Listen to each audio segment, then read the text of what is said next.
Gurukul science academy की online physics class में आपका स्वागत है।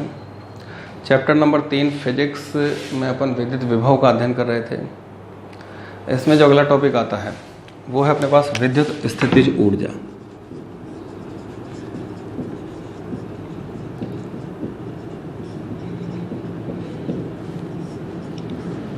विद्युत विभव अपन पढ़ चुके हैं। तो विद्युत स्थितिज ऊर्जा क्या होगी? जैसे अपने पास एक स्थिर बिंदुवत आवेश क्या है, Q है। ये क्या हो गया अपने पास? स्थिर बिंदुवत आवेश। इस स्थिर बिंदुवत आवेश के विद्युत क्षेत्र में एक बिंदु P है जो इस बिंदुवत आवेश से क्या है, r दूरी पर है। ठीक है। अब यहां पर ये अपने पास क्या हो गया, अनंत हो गया, इनफाइनाइट। यहां पर एक अन्य आवेश Q है। विभव वाले केस में अपन इसको परीक्षण आवेश लेते थे। यहाँ पर एक अन्य आवेश क्या लिया, Q लिया। इस अन्य आवेश को इस बिंदु P तक लाने में यहाँ पर क्या होगा, बाह्य कार्य होगा, WEXT। तो इस अन्य आवेश को बिंदु P तक लाने में जो बाह्य कार्य होगा, इस बाह्य कार्य को ही क्या कहा जाएगा, विद्युत स्थितिज ऊर्जा कहेंगे। यानी विद्युत स्थितिज ऊर्जा U जो होगी वो एक तरह से WEXT के तुल्य होगी, बाह्य कार्य के तुल्य होगी, जो Q आवेश को अनंत से बिंदु P तक लाने में किया जाएगा। Q आवेश को अनंत से बिंदु P तक लाने में किया गया कार्य, ये विद्युत स्थितिज ऊर्जा कहलाएगा। तो परिभाषा क्या हो गई अपने पास? किसी स्थिर बिंदु आवेश के विद्युत क्षेत्र में किसी बिंदु P पर अनंत से जब किसी अन्य आवेश को लाया जाएगा तो अन्य आवेश पर जो किया गया कार्य है वो विद्युत स्थितिज ऊर्जा कहलाएगा। विद्युत स्थितिज ऊर्जा को U के द्वारा व्यक्त करेंगे। ये एक अदिश राशि है और इसका जो मात्रक होता है वो मात्रक जूल होगा। ऐसा है, मात्रक क्या होगा इसका, जूल होगा। अन्य मात्रक के रूप में इसका मात्रक हो सकता है इलेक्ट्रॉन वोल्ट। एक अन्य मात्रक कौन सा हो जाएगा, इसका इलेक्ट्रॉन वोल्ट भी होता है। तो विद्युत स्थितिज ऊर्जा की यदि अपन बात करें तो विद्युत स्थितिज ऊर्जा क्या होती है कि विद्युत क्षेत्र में स्थित किसी बिंदु पर अनंत से जब किसी परीक्षण आवेश को लाया जाता है, अनंत से जब किसी अन्य आवेश को लाया जाता है तो अन्य आवेश पर किया जाने वाला जो कार्य है वो कार्य ही विद्युत स्थितिज ऊर्जा के क्या होता है, तुल्य होता है। विद्युत विभव वाले केस में यहां केवल इस अन्य आवेश के स्थान पर परीक्षण आवेश था और परीक्षण आवेश पर होने वाला कार्य क्या कहलाता था, विद्युत विभव कहलाता था। तो विभव के बारे में अपन पढ़ चुके हैं। यानी चूंकि V बराबर क्या था, WEXT अपॉन क्या था, Q नॉट था। तो यहां पर जो WEXT होगा वो Q नॉट इंटू क्या हो जाएगा, V हो जाएगा। ठीक है। अब Q नॉट के स्थान पर क्या है अपने पास, Q है। ठीक, तो Q नॉट जो है उसके स्थान पर Q है, तो उस कंडीशन में जो WEXT होगा वो किसके तुल्य हो जाएगा, U के। तो U बराबर Q इंटू क्या हो जाएगा, V। ये हो गई अपने पास विद्युत स्थितिज ऊर्जा। ये अन्य आवेश हो गया और ये क्या हो गया अपने पास, विभव हो गया। ठीक है। तो यहां से स्थितिज ऊर्जा और विभव का जो संबंध होगा वो संबंध क्या हो जाएगा, U बराबर अन्य आवेश Q इंटू विभव क्या हो जाएगा, V। अब अपन विभव निकाल चुके हैं। यानी किसी स्थिर बिंदु आवेश से r दूरी पर जो बिंदु P है उस बिंदु P पर विभव का सूत्र अपन ज्ञात कर चुके हैं। वो विभव का सूत्र क्या है, KQ अपॉन क्या होता है, R होता है। तो यहां से यदि स्थितिज ऊर्जा देखें तो स्थितिज ऊर्जा क्या हो जाएगी, KQ अपॉन R इंटू क्या हो जाएगा, Q। तो KQ अपॉन क्या हो जाएगा, R हो जाएगा। ये अपने पास स्थितिज ऊर्जा का एक फॉर्मूला क्या हो गया, यहां पर प्राप्त हो गया। ठीक है। तो स्थितिज ऊर्जा होती क्या है, किसी भी स्थिर बिंदु आवेश के विद्युत क्षेत्र में अनंत से किसी जब अन्य आवेश को किसी बिंदु तक लाया जाता है तो उस अन्य आवेश पर किया जाने वाला जो बाह्य कार्य होगा वो बाह्य कार्य ही क्या कहलाएगा, विद्युत स्थितिज ऊर्जा के क्या होगा, तुल्य होगा। ठीक है। तो यहां पर ये स्थिर बिंदु आवेश हो गया, इससे r दूरी पर एक बिंदु क्या हो गया, P हो गया। ये अनंत हो गया। अनंत से इस अन्य आवेश Q को यहां तक जब लाएंगे तो इसमें जो बाह्य कार्य होगा अन्य आवेश पर वो क्या कहलाएगा, यहाँ पर विद्युत स्थितिज ऊर्जा कहलाएगा। मात्रक क्या होता है इसका, जूल होता है। एक अन्य मात्रक क्या हो जाएगा इसका, इलेक्ट्रॉन वोल्ट हो जाएगा। और यदि यहाँ से इसकी विमा देखें तो इसकी विमा हो जाएगी m1L2 और T माइनस क्या हो जाएगी 2 हो जाएगी। विभव के बारे में अपन पढ़ चुके हैं। विभव क्या होता है, V बराबर WXT अपॉन क्या हो जाएगा Q0। तो WXT बराबर Q0 इंटू क्या हो जाएगा V। जब Q0 को Q के इक्वल कर दिया तो WXT इक्वल टू क्या हो जाएगा U। तो U बराबर क्या हो जाएगा Q इंटू क्या हो जाएगा V। अब किसी भी स्थिर बिंदु आवेश से r दूरी पर जो विद्युत विभव होता है उसका मान V बराबर KQ अपॉन क्या होता है R होता है। और यदि V बराबर KQ अपॉन R है तो इसमें V का मान रख दिया तो U बराबर KQ अपॉन R इंटू क्या हो जाएगा स्मॉल q हो जाएगा। यानी U इक्वल टू क्या हो जाएगा KQ अपॉन क्या हो जाएगा स्मॉल r। तो ये कह सकते हैं कि किसी स्थिर बिंदु आवेश Q से स्मॉल r दूरी पर स्थित किसी बिंदु पर विद्युत स्थितिज ऊर्जा का जो सूत्र आएगा वो सूत्र क्या आएगा KQ अपॉन क्या आ जाएगा R आ जाएगा। इस सूत्र को अपन विभव वाले प्रोसेस से भी ज्ञात कर सकते हैं। जिस तरह से अपन ने विभव निकाला था तो किसी बिंदु आवेश से r दूरी पर विद्युत स्थितिज ऊर्जा का यदि सूत्र निकालना है तो पूरा वो प्रोसेस अपनाना पड़ेगा। तो उसको भी देख ले एक बार। तो टॉपिक है किसी स्थिर बिंदु आवेश Q से r दूरी पर विद्युत स्थितिज ऊर्जा, यह अपने को ज्ञात करना है। यानी कोई भी स्थिर बिंदु आवेश Q है उससे r दूरी पर विद्युत स्थितिज ऊर्जा का एक सूत्र क्या करना है, ज्ञात करना है। तो ये अपने पास एक स्थिर बिंदु आवेश A बिंदु पर क्या रख दिया, Q रख दिया। इससे r दूरी पर एक बिंदु कौन सा अपने पास P है। ये बिंदु कौन सा हो गया अपने पास X हो गया और ये बिंदु क्या हो गया Y हो गया। यहां से ये दूरी क्या हो गई X हो गई, ये दूरी क्या हो गई dx हो गई। और यहां ये अपने पास अनंत हो गया और अनंत पर अन्य आवेश क्या है, Q है। अन्य आवेश Q को जब अनंत से बिंदु P तक लाया जाएगा तो मान लिया किसी समय अन्य आवेश Q कहां पर आ गया, Y बिंदु पर आ गया। ये जो Y बिंदु है ये बिंदु भी स्थिर आवेश के विद्युत क्षेत्र में क्या है, विद्यमान है। इस कंडीशन में Q आवेश और इनके बीच की दूरी क्या हो गई, X हो गई। तो यहां इस पर एक प्रतिकर्षण प्रकार का बल लगेगा इस तरफ और वो बल क्या हो जाएगा, F वेक्टर। इसके बाद इस आवेश को इस तरफ ले जाना है तो इसको dx विस्थापन देना है। तो इस विस्थापन में बाहर से क्या किया जाएगा, कार्य किया जाएगा। तो यहां से यहां तक यानी y से x तक अल्प विस्थापन में किया गया कार्य क्या होगा, dwext होगा। तो सबसे पहले तो अपन बल निकालें तो बल क्या हो जाएगा, F वेक्टर KQ अपॉन क्या होगा x स्क्वायर और क्या आ जाएगा x के। अब यदि अपन यहां dx वेक्टर का मान निकालें तो dx वेक्टर क्या हो जाएगा, dx और माइनस क्या हो जाएगा x के। dx वेक्टर चूंकि इस तरफ है तो माइनस एक्स कैप होगा और ये क्या होगा, प्लस एक्स कैप होगा। अब यहां इस अल्प विस्थापन में किया गया कार्य निकाला तो अल्प विस्थापन का कार्य dwext और ये क्या आ जाएगा, f वेक्टर डॉट क्या हो जाएगा, dx वेक्टर आ जाएगा। मान रखा f वेक्टर का मान क्या है, KQ x square x cap dot dx और माइनस x कैप। तो यहां से dwext बराबर KQ अपॉन में x square dx with minus चिन्ह और x कैप डॉट क्या हो जाएगा, x कैप। तो x cap dot x cap का जो मान होगा वो 1 आ जाएगा। तो dwext बराबर माइनस KQ x स्क्वायर और क्या आ गया dx और ये वाली वैल्यू क्या हो गई 1। अब करना क्या है कि इस अन्य आवेश Q को अनंत से कहां तक लाना है, बिंदु P तक लाना है। अब बिंदु P की दूरी कितनी है, r है। तो बिंदु P तक या r दूरी तक लाने का जो प्रोसेस होगा उसमें किया गया कुल कार्य निकालें तो कुल कार्य क्या हो जाएगा, WExt और ये बराबर क्या हो जाएगा अनंत से P और यहां क्या आ जाएगा dw क्या आ जाएगा ext। P का मतलब P की दूरी कितनी है, r है। तो यहां से WExt बराबर अनंत से r और dwext का मान कितना है,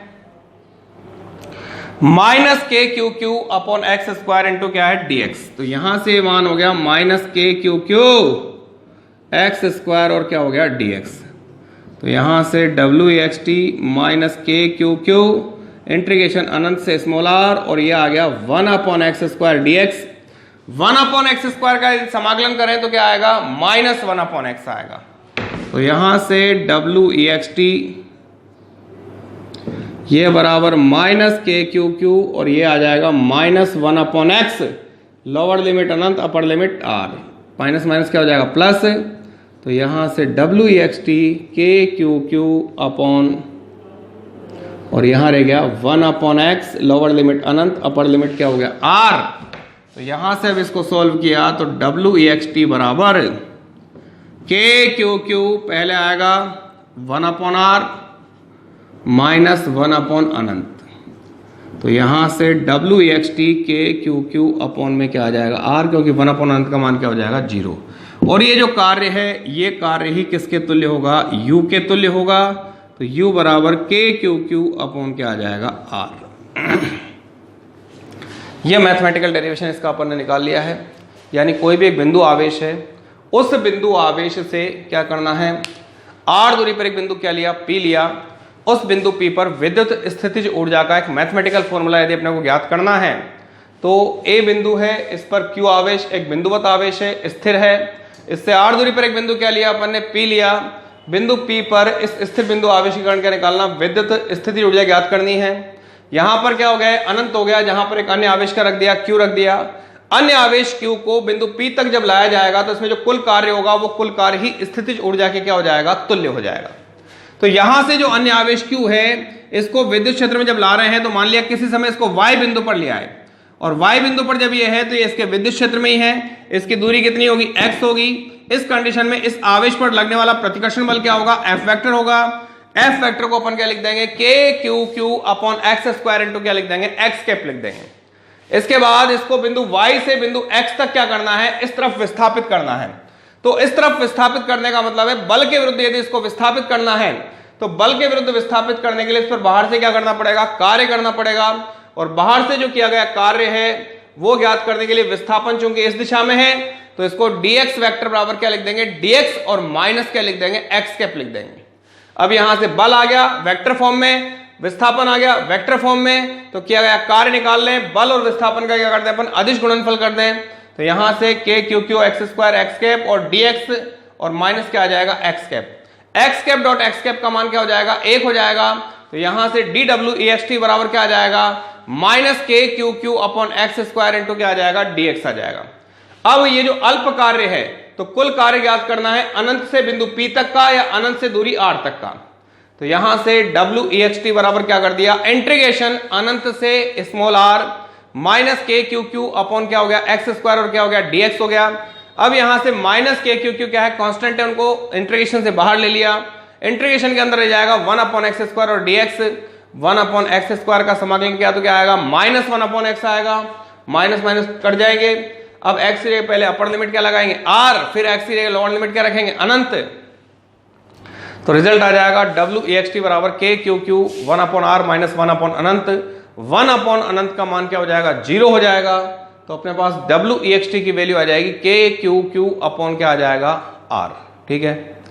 अब यहां पर जो WEXT है वो WEXT ही किसके तुल्य हो जाएगा, विद्युत स्थितिज ऊर्जा के क्या होगा, तुल्य होगा। तो विद्युत स्थितिज ऊर्जा क्या आ जाएगी, U बराबर KQQ अपॉन क्या हो जाएगा, R। यानी किसी बिंदु आवेश Q है और उससे R दूरी पर यदि अपने को विद्युत स्थितिज ऊर्जा ज्ञात करनी है, लाया गया अन्य आवेश क्या है, Q है, तो वहां स्थितिज ऊर्जा का जो सूत्र आएगा वो आ जाएगा KQQ अपॉन क्या हो जाएगा, R। ये अपने पास क्या होगी, विद्युत स्थितिज ऊर्जा का एक सूत्र आ गया। इसके बाद जैसे 2 आवेशीय निकाय है, 3 आवेशीय निकाय है, ठीक है, इन आवेशीय निकायों की अपने को विद्युत स्थितिज ऊर्जा क्या करनी है, ज्ञात करनी है।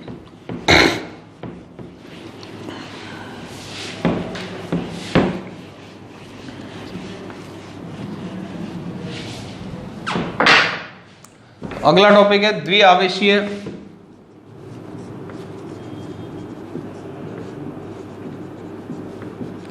तथा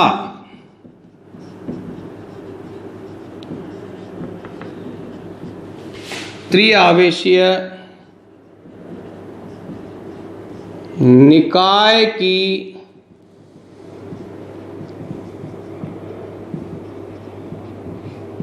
विद्युत स्थितिज ऊर्जा।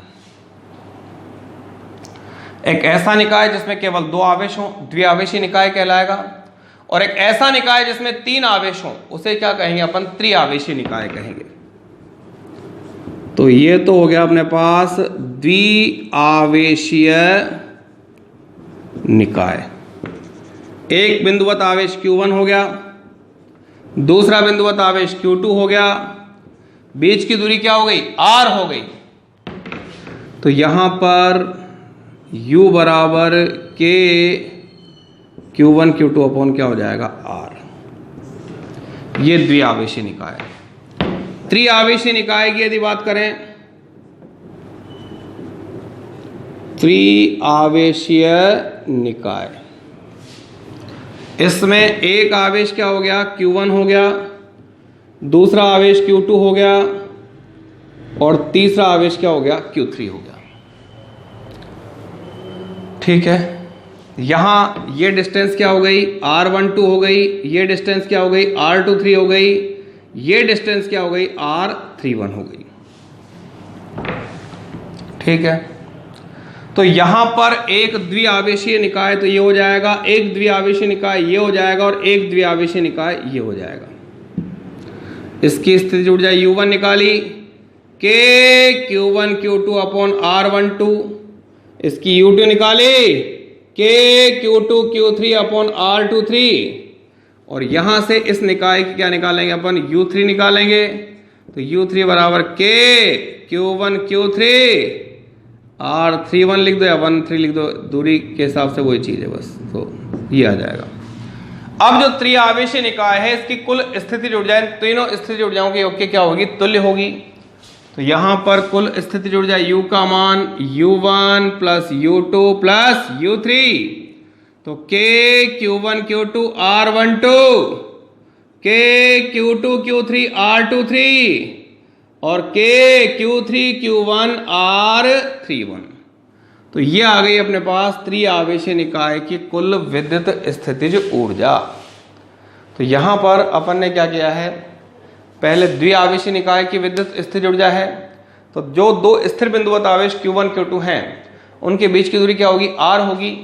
तो इस द्विआवेशी निकाय की विद्युत स्थिर ऊर्जा का मान क्या आ जाएगा? U बराबर K Q1 Q2 अपन क्या हो जाएगा? R। एक सिंपल फॉर्मूला से ये मान रख दिया। त्रिआवेशी निकाय यदि है तो उसमें 3 आवेश Q1 Q2 Q3 हैं। एक त्रिभुज के रूप में क्या है? त्रिभुज के तीनों शीर्षों पर क्या है? ये विद्यमान है। तो इस कंडीशन में यहां पर Q1 Q2 के बीच की दूरी क्या हो गई? R12 हो गई। 2 और 3 के बीच की दूरी क्या हो गई? R23 हो गई। 3 और 1 के बीच की दूरी क्या हो गई? R31 हो गई। तो इस केस में यहां पर इन दोनों के बीच की स्थिति ऊर्जा U1 हो जाएगी, K Q1 Q2 upon R12। इन दोनों के बीच की स्थिति ऊर्जा U2 हो जाएगी, K Q2 Q3 अपॉन क्या हो जाएगा? R23। और इन दोनों के बीच की स्थिति ऊर्जा क्या हो जाएगी? U3 हो जाएगी, जिसको K Q3 Q1 अपॉन क्या लिख देंगे? R31 लिख देंगे। तो यहां निकाय की कुल स्थिति ऊर्जा का जो मान होगा, वो मान क्या हो जाएगा? U बराबर U1 प्लस U2 प्लस क्या हो जाएगा? U3। और यहां से इस वैल्यू को रखें तो यहां पर U बराबर K Q1 Q2 upon R12 plus K Q2 Q3 upon R23 plus K Q3 Q1 upon क्या हो जाएगा? R31 हो जाएगा। तो ये हो गए अपने पास किसी द्विआवेशीय या त्रिआवेशी निकाय की विद्युत स्थितिज ऊर्जा। ठीक है, इसके बाद n आवेशीय निकाय लें। कितना लें? n आवेशीय निकाय लें और उस n आवेशीय निकाय की विद्युत स्थितिज ऊर्जा का फॉर्मूला अपन लिखें। आवेश कितने हैं? उसमें n है। ठीक है, तो यहां पर n आवेश वाला कोई निकाय है और उसकी स्थितिज ऊर्जा को क्या करना है? अपने को ज्ञात करना है। तो अगला टॉपिक हो जाएगा अपने पास n आवेशीय निकाय की वैद्युत स्थितिज ऊर्जा।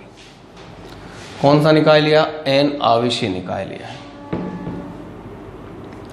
तो U बराबर K QI QJ upon RIJ हो जाएगा। K Q1 Q2 upon R12 होता है। और यहां पर समेशन I, J का मान 1 से कहां तक होगा? n तक होगा, लेकिन I is not equal to क्या होगा? J होगा। n आवेश है तो ठीक है। अब यहां यदि अपन इसको हल करते हैं तो एक पद 2 बार आएगा। जैसे 1 और 2 रखें i का मान 1 भी हो सकता है, j का मान 2 भी हो सकता है, i का मान 2 हो सकता है और j का मान 1 हो सकता है। तो यहां से एक पद अपने पास 2 बार आएगा, जैसे k q1 q2 r12 और plus k q2 q1 r21। तो ये दोनों के बीच की स्थिति ऊर्जा है, जो कि ये पद केवल एक बार आना चाहिए, लेकिन इस फॉर्मूले के आधार पर ये कितनी बार आएगा, 2 बार आएगा। तो इसका मतलब ये जो सूत्र है, इस सूत्र में अपन 1/2 का क्या कर दें, मल्टीप्लाई कर दें, तो ये आ जाएगा अपने पास n आवेशीय निकाय की विद्युत स्थिति ऊर्जा का एक सूत्र। यानी n आवेशीय निकाय में 1/2 समेशन i, j 1 बराबर 1 to n होगा, k qi qj अपॉन क्या हो जाएगा, rij हो जाएगा। और यहाँ पर i और j की वैल्यू सेम नहीं होगी, यानी i is not equal to क्या होगा, j होगा। इसको यदि समझना है तो समझने के लिए, जैसे i का मान 1, j का मान 2, या i का मान 2 और j का मान 1 है, तो एक पद तो आ जाएगा यहाँ पर k q1 q2 upon r12, फिर समेशन का मतलब क्या होगा, योग होगा, तो यहाँ पर k q2 q1 अपॉन क्या आ जाएगा, r21 आ जाएगा।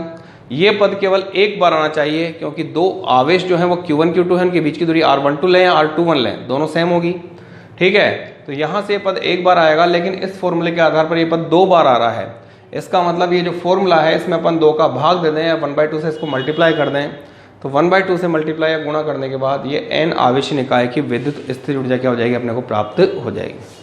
तो इस प्रकार से अपन ने एक विद्युत स्थिर ऊर्जा क्या होती है, ठीक है, विद्युत विभव और स्थिर ऊर्जा के बीच संबंध क्या है, ठीक, विद्युत स्थिर ऊर्जा का मात्रक क्या है, उसकी विमाएं क्या है, उसके अलावा विद्युत स्थिर ऊर्जा का, यानी किसी स्थिर बिंदु आवेश से r दूरी पर जो विद्युत स्थिर ऊर्जा अपन ने ज्ञात की है, उसका एक फॉर्मूला है, वो फॉर्मूला क्या आया है। ठीक, उसके बाद की जो कंडीशन है, वो कंडीशन क्या है कि अपन ने द्विआवेशीय निकाय, त्रिआवेशीय निकाय या n आवेशीय निकाय के लिए विद्युत स्थितिज ऊर्जा के सूत्र को क्या किया है, ज्ञात किया है। ठीक, इसके बाद अगला जो टॉपिक आता है, अगला टॉपिक है अपने पास एक विद्युत द्विध्रुव है, और उस विद्युत द्विध्रुव को एक समविद्युत क्षेत्र में क्या करना है, घुमाना है। तो उस घुमाने में किए गए कार्य का सूत्र क्या करना है, अपने को ज्ञात करना है। ठीक है, तो यहां पर अगला टॉपिक आएगा सम विद्युत क्षेत्र में किसी विद्युत द्विध्रुव को घुमाने में किया गया कार्य। समविद्युत क्षेत्र में एक द्विध्रुव रखा हुआ है और उसको किसी कोण थीटा से क्या करना है, घुमाना है। तो उसमें कितना कार्य करना पड़ेगा, उस कार्य का सूत्र अपने को क्या करना है, ज्ञात करना है। तो यहां पर ये अपने पास हो गया एक समविद्युत क्षेत्र। विद्युत क्षेत्र की तीव्रता क्या हो गई, ई वेक्टर हो गई। ये एक द्विध्रुव है, ठीक है, इसका A बिंदु, इसका B बिंदु, इस पर प्लस Q आवेश, इस पर माइनस Q आवेश, बीच की दूरी D है। क्या है, बीच की दूरी D है, और किसी समय कोण थीटा पर क्या है, विद्यमान है। किस पर विद्यमान है, कोण थीटा पर विद्यमान है, या θ1 पर है। अब इसको इस अवस्था से यहां तक क्या करना है, लाना है, यानी ये माइनस Q होगा, ये प्लस Q होगा, और यहाँ θ1 से इसको θ2 तक क्या करना है, घुमाना है, क्योंकि ये तो स्थायी साम्यावस्था की स्थिति होगी। जैसे यहाँ पर ये द्विध्रुव का कौन सा आवेश है, प्लस Q है, ये माइनस Q, तो स्थायी साम्यावस्था होगी। अब इसको यहाँ से इस तरफ घुमाना है, तो पहले θ1 पर है, बाद में कहाँ पहुँच गया है, θ2 पर पहुँच गया। तो इस कंडीशन में किए गए कार्य का सूत्र क्या करना है, ज्ञात करना है। चैप्टर नंबर 1 में अपन ने द्विध्रुव पर लगने वाले बलाघूर्ण का एक सूत्र ज्ञात किया था। तो द्विध्रुव पर लगने वाला जो बलाघूर्ण होता है, उस बलाघूर्ण को अपन क्या कहते हैं, टॉर्क के द्वारा दर्शाते हैं। टॉर्क बराबर क्या होता है, PE और क्या हो गया, साइन थीटा। ठीक है, ये तो हो गया बलाघूर्ण। अब यदि यहां पर इस द्विध्रुव को कोणीय विस्थापन d थीटा दिया जाए, तो यहां पर इसको जो कोणीय विस्थापन है, वो कोणीय विस्थापन कितना दिया अपन ने, d थीटा दिया। तो कोणीय विस्थापन d थीटा देने के लिए इस पर एक बाहर से कार्य होगा। ठीक है, वो अल्प विस्थापन है, तो बाह्य कार्य क्या हो जाएगा, वो ज्ञात किया तो बाह्य कार्य होगा dWext और ये आएगा टॉर्क d थीटा। तो यहाँ से dWext टॉर्क का मान क्या है PE साइन थीटा और क्या हो जाएगा d थीटा आ जाएगा। अब कुल कार्य ज्ञात करना है। मान लिया इनिशियल कंडीशन में जो द्विध्रुव है वो θ1 कोण पर है और बाद में जब इसको कहाँ तक घुमाना है θ2 तक घुमाना। इनिशियल में θ1 बराबर 0 भी हो सकता है, उस केस को भी लेंगे। तो यहां पर जो प्रारंभिक कंडीशन है, प्रारंभ में θ1 है और अंत में कितना है θ2 है। तो द्विध्रुव को θ1 से θ2 तक घुमाने में किया गया कुल कार्य यदि अपन ज्ञात करें तो यहां से कुल कार्य क्या हो जाएगा Wext इंटीग्रेशन θ1 से क्या आ गया θ2 आ गया और ये आएगा PE साइन थीटा और क्या हो जाएगा d थीटा हो जाएगा। P और E क्या है कांस्टेंट है, इनको समाकलन से क्या ले लिया अपन ने बाहर ले लिया। तो P और E को समाकलन से बाहर लेंगे तो यहाँ क्या आ जाएगा Wext P और E को बाहर लिया इंटीग्रेशन 1 से 2 और साइन थीटा और क्या आ जाएगा d थीटा आ जाएगा। साइन का समाकलन होता है माइनस कोस, साइन का समाकलन क्या होता है माइनस कोस। तो यहां लिख दें चूंकि integration sine theta d theta ये बराबर क्या होता है माइनस कोस थीटा होता है। तो यहां से क्या आ जाएगा Wext इक्वल टू क्या आ जाएगा PE और ये आएगा अपने पास minus cos theta, lower limit θ1 और अपर लिमिट क्या हो गई θ2 हो गई। पहले लगाएंगे अपर लिमिट, बाद में माइनस चिन्ह लगा के कौन सी लिमिट लगा देंगे लोअर लिमिट लगा देंगे। तो यहां से Wext बराबर PE ये माइनस कोस θ2 माइनस कोस θ1। तो यहां से Wext बराबर PE कोस θ1 कैसा हो जाएगा प्लस और माइनस क्या आ जाएगा कोस θ2। तो ये हो गया एक सम विद्युत क्षेत्र में विद्युत द्विध्रुव को थीटा कोण से घुमाने में क्या है θ1 से θ2 कोण तक घुमाने में किया गया कार्य। यदि प्रारंभिक कंडीशन θ1 0 हो यानी द्विध्रुव स्थायी साम्यावस्था में है और θ2 को थीटा तक क्या करना अपने को घुमाना है तो कुल किया गया कार्य Wext बराबर PE cos of 0 minus cos of theta. तो Wext बराबर क्या आ जाएगा PE और 1 माइनस क्या आ जाएगा cos थीटा। स्थायी साम्यावस्था की स्थिति है यानी θ1 बराबर क्या है स्थायी साम्यावस्था की स्थिति से द्विध्रुव को थीटा कोण से घुमाने में किया गया क्या हो गया कार्य आ गया। तो यहां पर क्या किया अपन ने एक सम विद्युत क्षेत्र क्या लिया है E वेक्टर लिया है। उस सम विद्युत क्षेत्र E वेक्टर में कोई द्विध्रुव मान लिया किसी समय थीटा कोण पर क्या है विद्यमान है यानी P वेक्टर E वेक्टर के बीच की जो कंडीशन है वो कितना कोण θ1 है। इसके बाद इस कंडीशन से यानी द्विध्रुव को θ2 कोण तक क्या करना है अपने को विस्थापित करना है। तो द्विध्रुव को θ1 कोण से θ2 कोण तक विस्थापित करने में जो कार्य होगा वो कार्य अपने को क्या करना है ज्ञात करना है। तो इसके लिए अपन ने सम विद्युत क्षेत्र में द्विध्रुव पर लगने वाले बलाघूर्ण का सूत्र काम में लिया जो पहले पार्ट में अपन निकाल चुके हैं। टॉर्क बराबर क्या होता है PE sin थीटा होता है। अब इसको मान लिया अल्प कोणीय विस्थापन d थीटा देना है तो दिया गया अल्प कोणीय विस्थापन क्या हो गया d थीटा हो गया। इस कंडीशन में बल आघूर्ण तो क्या है टॉर्क है, कोणीय विस्थापन क्या है d थीटा है। तो यहां पर किया गया अल्प बाह्य कार्य क्या हो जाएगा Wext। कार्य बराबर क्या होता है बल गुणा विस्थापन, लेकिन बल की जगह क्या होगा बल आघूर्ण इनटू क्या हो जाएगा कोणीय विस्थापन। तो Wext बराबर क्या हो जाएगा टॉर्क d थीटा हो जाएगा। टॉर्क का मान रखा तो टॉर्क का मान हो जाएगा PE sin थीटा और क्या हो जाएगा d थीटा हो जाएगा। प्रारंभिक कंडीशन में द्विध्रुव θ1 कोण पर है और अंत में कहां पहुंचेगा और θ2 कोण पर पहुंचेगा। तो कुल कार्य ज्ञात करने के लिए इस समीकरण का अपन θ1 से θ2 तक क्या कर देंगे समाकलन कर देंगे। समाकलन जब करेंगे तो Wext बराबर PE को बाहर ले लिया इंटीग्रेशन θ1 से θ2 आएगा साइन थीटा और क्या आएगा d थीटा आएगा। साइन थीटा d थीटा का जो समाकलन होगा वो क्या हो जाएगा माइनस cos थीटा हो जाएगा। ठीक है, अब यहां से Wext बराबर क्या आ जाएगा PE और minus cos theta lower limit θ1 upper limit क्या हो जाएगी θ2। पहले अपर लिमिट रखेंगे फिर माइनस से लगाएंगे फिर कौन सी लेके आएंगे लोअर लिमिट लिख देंगे। तो सूत्र आ जाएगा Wext बराबर PE cos θ1 माइनस cos θ2। यदि द्विध्रुव प्रारंभिक स्थिति में स्थायी साम्यावस्था की स्थिति में है तो θ1 बराबर क्या हो जाएगा 0 और उसको किसी कोण थीटा तक क्या करना है घुमाना है। तो θ2 बराबर क्या आ जाएगा थीटा। तो इस कंडीशन में Wext बराबर क्या आ जाएगा PE cos 0 माइनस क्या हो जाएगा cos थीटा। cos 0 का मान कितना होता है 1 होता है। तो फॉर्मूला आ जाएगा Wext बराबर क्या आ जाएगा, PE1 माइनस कोस थीटा। यह है सम विद्युत क्षेत्र में विद्युत द्विध्रुव को घुमाने में किया गया। गुरुकुल साइंस एकेडमी की ऑनलाइन फिजिक्स क्लास में आपका स्वागत है। चैप्टर नंबर 3 विद्युत विभव का अंतिम टॉपिक है विद्युत द्विध्रुव की विद्युत स्थितिज ऊर्जा, और इसका एक मैथमेटिकल फॉर्मूला भी क्या करना है, अपने को याद करना है। इसके लिए क्या करें अपन, विद्युत द्विध्रुव की विद्युत स्थितिज ऊर्जा की परिभाषा क्या होगी, उस परिभाषा को देखें। तो ये अपने पास क्या हो गया, एक विद्युत क्षेत्र हो गया, समविद्युत क्षेत्र इसको कह सकते हैं। ये हो गया अपने पास सम विद्युत क्षेत्र, और इसकी तीव्रता कितनी है अपने पास, E वेक्टर है। ठीक है, अब यहां पर ये अपने पास क्या हो गया, अनंत हो गया। अनंत पर ये अपने पास एक द्विध्रुव है,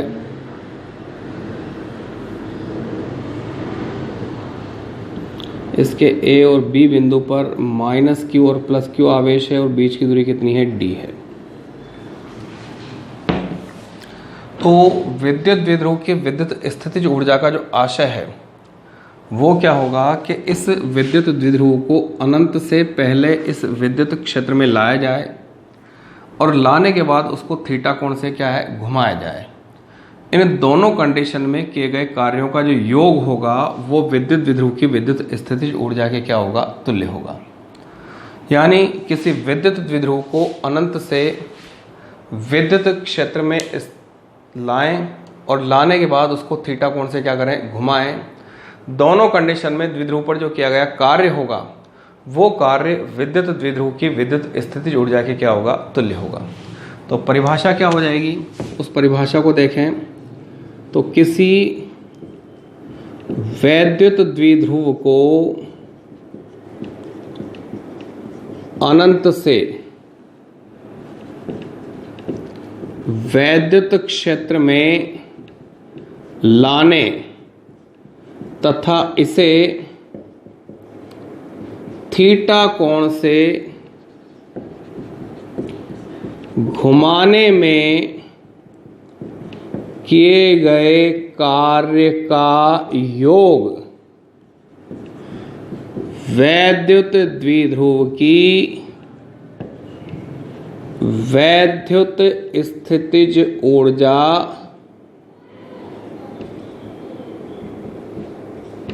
कहलाता है। तो ये हो गई अपने पास विद्युत द्विध्रुव की विद्युत स्थितिज ऊर्जा की परिभाषा। यानी ये अपने पास एक समविद्युत क्षेत्र है, ये अपने पास क्या हो गया, एक विद्युत द्विध्रुव हो गया जो अनंत पर विद्यमान है।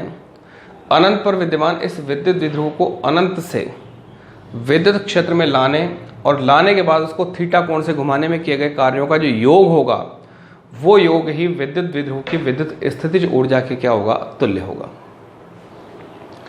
इसके बाद विद्युत द्विध्रुव की विद्युत स्थितिज ऊर्जा का एक मैथमेटिकल फॉर्मूला ज्ञात करना है। तो उस फॉर्मूले को ज्ञात करने के लिए क्या करेंगे वो देखें। सबसे पहले विद्युत द्विध्रुव जो है उसको अनंत से विद्युत क्षेत्र में लाएंगे। तो यहां पर जैसे द्विध्रुव का -Q जो आवेश है वो क्षेत्र के संपर्क में आ गया, ये कौन सा +Q आवेश है, ये A बिंदु है, ये B बिंदु है, और ये दूरी क्या हो गई यहाँ पर D हो गई।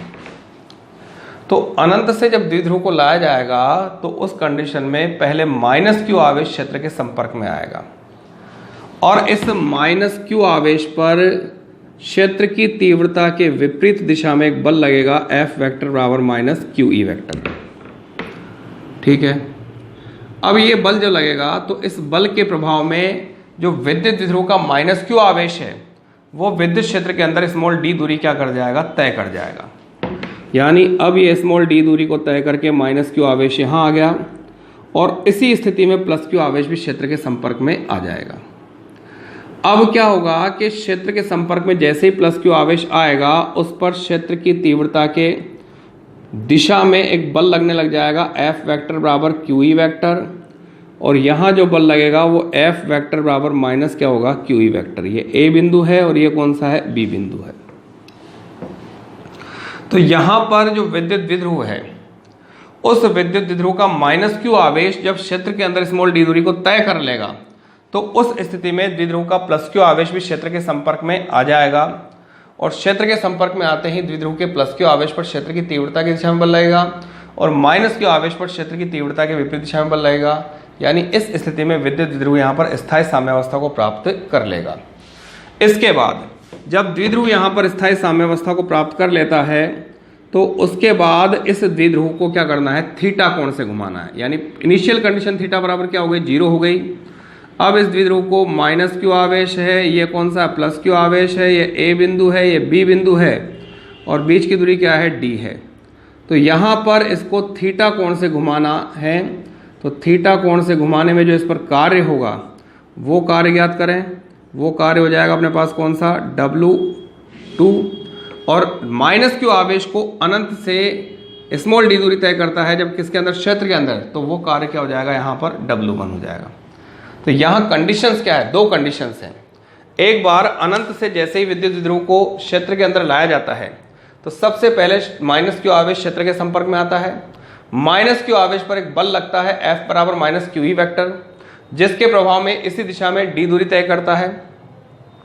तो माइनस क्यू आवेश द्वारा क्षेत्र के अंदर डी दूरी को तय करने में किया गया कार्य निकालें। इसके बाद द्विध्रुव का प्लस क्यू आवेश भी क्षेत्र के संपर्क में आ जाएगा और द्विध्रुव के प्लस क्यू आवेश पर क्षेत्र की तीव्रता की दिशा में क्या होगा, बल लगेगा।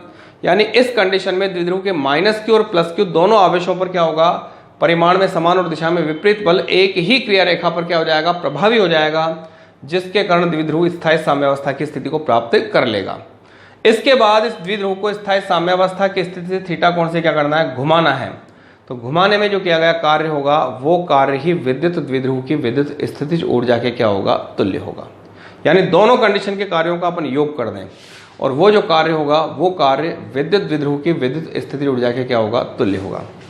तो यहाँ पर यदि इसको सोल्व करें अपन, यानी एक मैथमेटिकल फॉर्मूला यदि इसका निकालें तो यहाँ जैसे ये अपने पास क्या हो गया, अनंत हो गया। ये अपने पास द्विध्रुव हो गया, ये माइनस क्यू है, ये प्लस क्यू है और ये दूरी क्या हो गई, डी हो गई। तो सबसे पहले द्विध्रुव को अनंत से जब विद्युत क्षेत्र में लाते हैं तो माइनस क्यू आवेश क्या होता है, स्मॉल डी दूरी क्षेत्र के अंदर क्या करता है, तय करता है। तो यहां पर द्विध्रुव के माइनस क्यू आवेश पर F वेक्टर बराबर माइनस क्यू ई वेक्टर द्वारा डी वेक्टर विस्थापन प्राप्त होता है। कितना विस्थापन है, डी वेक्टर विस्थापन प्राप्त होता है। अतः माइनस क्यू आवेश पर क्षेत्र द्वारा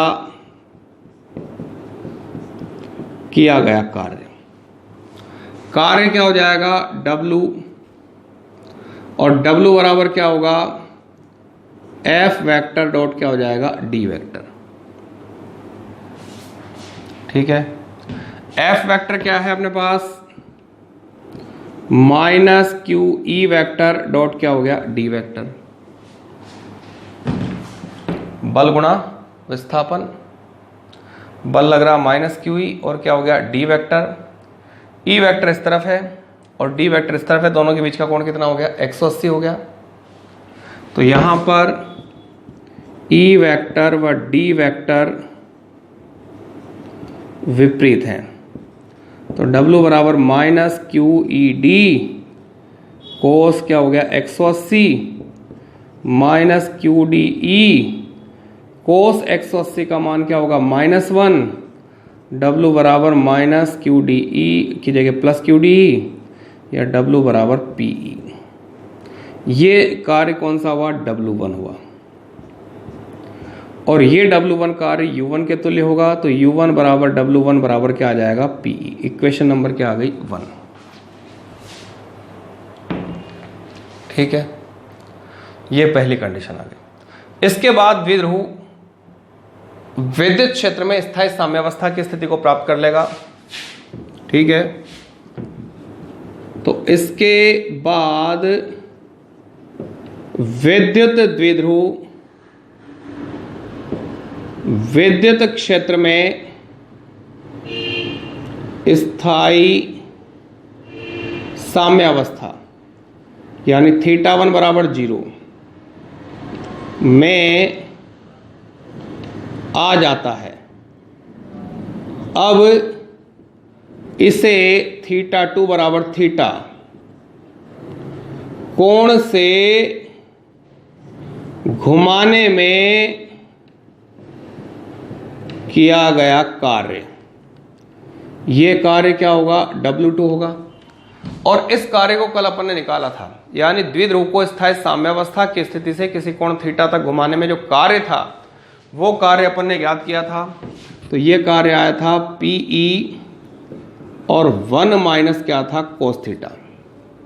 ये कार्य स्थिति जुड़ जाए U2 के तुल्य होगा, तो U2 बराबर W2 PE 1 माइनस क्या हो जाएगा, कोस थीटा। अब यहां से विद्युत द्विध्रुव की विद्युत स्थिति जुड़ जाएगा, कुल मान निकालें। तो यहां से वैद्युत द्विध्रुव की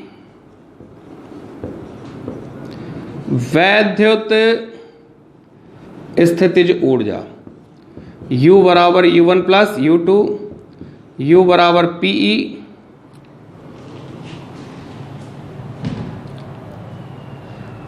और यहां पर क्या है अपने पास, PE 1 माइनस कोस थीटा है। तो ये आ जाएगा प्लस PE और 1 माइनस कोस थीटा होगा। यहां देखें अपन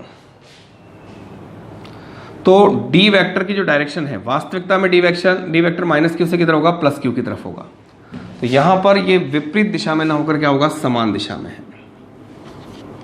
ई वेक्टर डी वेक्टर समान दिशा में है, और समान दिशा में है तो इनके बीच का कोण क्या हो जाएगा, 0 हो जाएगा। ये +1 हो जाएगा और ये +1 हो जाएगा, तो ये क्या रहेगा यहाँ पर माइनस, ये माइनस है तो ये माइनस क्या होगा, PE होगा, और ये माइनस PE है तो ये भी क्या आ जाएगा, माइनस PE आ जाएगा। यानी U1 का मान क्या रख दिया अपन ने, माइनस PE रख दिया। तो U बराबर minus PE plus PE minus PE cos theta, ये दोनों कैंसिल। तो U बराबर माइनस PE कोस थीटा या U बराबर माइनस P वेक्टर डॉट क्या आ जाएगा, E वेक्टर। वेक्टर फॉर्म में है, थीटा 0 है, थीटा 90 है और थीटा 180 है। तो U बराबर माइनस PE कोस 0, U बराबर आ जाएगा माइनस PE। थीटा 90 है, माइनस PE कोस 90, तो U बराबर क्या आ जाएगा, 0। और यहाँ पर U बराबर माइनस PE कोस 180, तो माइनस PE माइनस 1, तो U बराबर क्या आ जाएगा, प्लस PE। ये कंडीशन है अपने पास विद्युत द्विध्रुव की विद्युत स्थिर ऊर्जा को ज्ञात करने की।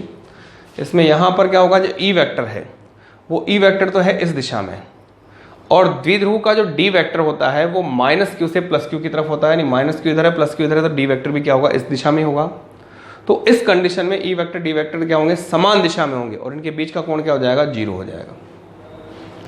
तो इस तरह से अपन ने विद्युत द्विध्रुव की विद्युत स्थितिज ऊर्जा का एक मैथमेटिकल फॉर्मूला भी ज्ञात किया है और विद्युत द्विध्रुव की विद्युत स्थिर ऊर्जा को परिभाषित भी किया है। एक बार और इसको रिपीट कर देता हूं। एक सम विद्युत क्षेत्र है, उस सम विद्युत क्षेत्र में विद्युत द्विध्रुव को अनंत से विद्युत क्षेत्र में लाने और लाने के बाद विद्युत द्विध्रुव को घुमाने में जो किया गया कुल कार्य होगा, वो कुल कार्य ही विद्युत द्विध्रुव की विद्युत स्थितिज ऊर्जा के क्या होगा, तुल्य होगा। ठीक है, तो परिभाषा क्या हो जाएगी, किसी सम विद्युत क्षेत्र में या किसी विद्युत क्षेत्र में अनंत से किसी विद्युत द्विध्रुव को लाने तथा उसे थीटा कोण से घुमाने में किए गए कार्यों का जो योग है वो विद्युत द्विध्रुव की विद्युत स्थितिज ऊर्जा के क्या होगा, तुल्य होगा। इसके बाद इसका एक मैथमेटिकल फॉर्मूला निकालना है। तो यहां पर एक विद्युत क्षेत्र क्या हो गया अपने पास, E वेक्टर हो गया, अनंत हो गया, जहां पर एक विद्युत द्विध्रुव रखा हुआ है, इसका माइनस Q आवेश है, इसका प्लस Q आवेश है और इसके बीच की दूरी क्या है, D है। इसके बाद जैसे ही विद्युत द्विध्रुव का माइनस Q आवेश क्षेत्र के संपर्क में आएगा, इस पर एक बल लगने लग जाएगा, F वेक्टर बराबर माइनस QE वेक्टर। इस बल के प्रभाव में माइनस Q आवेश क्षेत्र के अंदर स्मॉल d दूरी को तय करके यहां पहुंच जाएगा, और इस स्थिति में यहां पर जो क्षेत्र का प्लस Q आवेश है वो क्षेत्र के संपर्क में आते ही इस पर इस तरफ बल लगने लग जाएगा, यानी क्षेत्र की तीव्रता की दिशा में। तो यहाँ अपन देख रहे हैं कि माइनस क्यू और प्लस क्यू दोनों आवेशों पर जो लगने वाले बल हैं वो परिमाण में समान दिशा में विपरीत हैं और एक ही क्रिया रेखा पर क्या कर रहे हैं, कार्य कर रहे हैं। इसका मतलब इस अवस्था में आते ही द्विध्रुव एक स्थायी साम्यावस्था की स्थिति को क्या कर लेगा, प्राप्त कर लेगा। इसके बाद इस द्विध्रुव को थीटा कोण से क्या करना है, घुमाना है। तो घुमाने में जो किया गया कार्य अपन ने कल ज्ञात किया था वो कार्य लिख देंगे, ठीक है। तो सबसे पहले अपन ने लिखा है द्विध्रुव के माइनस क्यू आवेश पर एफ वेक्टर बराबर माइनस क्यू ई वेक्टर द्वारा डी वेक्टर विस्थापन प्राप्त होता है। कौन सा विस्थापन प्राप्त होता है, डी वेक्टर विस्थापन प्राप्त हो रहा है। अतः माइनस क्यू आवेश पर क्षेत्र द्वारा किया गया कार्य देखें तो कार्य बराबर क्या हो जाएगा, बल गुणा विस्थापन। बल क्या है, एफ वेक्टर, विस्थापन क्या है, डी वेक्टर। एफ वेक्टर का मान रखा तो W1 बराबर क्या हो जाएगा, minus q e vector dot क्या हो जाएगा, डी वेक्टर हो जाएगा। ई वेक्टर यहां पर इस तरफ है और डी वेक्टर द्विध्रुव में क्या होता है, माइनस क्यू से प्लस क्यू की तरफ होता है। दोनों की दिशा कैसी है, समान है। यानी ई वेक्टर और डी वेक्टर कैसे हैं, यहां पर समान दिशा में है। तो W1 बराबर क्या हो जाएगा, माइनस क्यू ई डी और क्या आ जाएगा, cos 0 का मान 1 हो जाएगा। क्यू डी को P लिख देंगे तो यहां से U1 बराबर क्या आ जाएगा, माइनस PE आ जाएगा। इसको समीकरण नंबर क्या कह दिया अपन ने, 1 कह दिया। इसके बाद विद्युत द्विध्रुव को विद्युत क्षेत्र में स्थायी साम्यावस्था θ1 बराबर 0 में आ जाता है। यानी ये स्थिति आ गई, θ1 बराबर क्या हो गया, 0 हो गया। अब इसे θ2 यानी θ2 बराबर थीटा कोण से घुमाने में क्या गया कार्य। तो किसी भी द्विध्रुव को समविद्युत क्षेत्र में स्थायी साम्यावस्था की स्थिति से किसी कोण थीटा तक घुमाने में किए गए कार्य का सूत्र कल अपन ने निकाला था और वो सूत्र आया था PE ब्रैकेट में 1 माइनस cos थीटा। तो U2 बराबर क्या आ जाएगा, PE ब्रैकेट में 1 माइनस cos थीटा। इसका मतलब विद्युत द्विध्रुव की विद्युत स्थित जो ऊर्जा होगी वो इन दोनों कार्यों के योग के क्या होगी, तुल्य होगी। तो U बराबर U1 प्लस U2, U बराबर minus PE plus PE 1 minus cos theta आ जाएगा। यहां से स्क्वायर करेंगे तो P कट जाएगा और U बराबर क्या आ जाएगा, माइनस PE cos थीटा। यहां अपन देख रहे हैं कि P वेक्टर और E वेक्टर के बीच का कोण कितना है, थीटा है।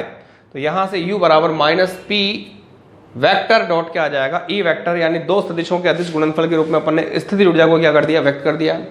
थीटा 0 होगा तो cos 0 का मान 1 हो जाएगा, U बराबर माइनस PE आ जाएगा। थीटा 90 होगा तो cos 90 का मान 0 हो जाएगा, U बराबर क्या आ जाएगा, 0 आ जाएगा। और थीटा 180 होगा तो थीटा 180 का मान क्या होगा, -1 होगा। यानी इस केस में यहां पर U बराबर क्या आ जाएगा, प्लस QE आ जाएगा। तो इस तरह से तीसरा जो चैप्टर विद्युत विभव है ये यहां पर कंप्लीट होता है। अंतिम टॉपिक था इसका विद्युत द्विध्रुव की विद्युत स्थिर ऊर्जा की परिभाषा और इसका मैथमेटिकल फॉर्मूला अपन ने निकाल लिया है। इससे संबंधित जो न्यूमेरिकल्स हैं उनको हल करना, इससे संबंधित जो नोट्स हैं उनका PDF बनाकर डाल दिया गया है, उसको देखने का कष्ट करें और उसको अपनी नोटबुक में उतारने का भी कष्ट करें। धन्यवाद।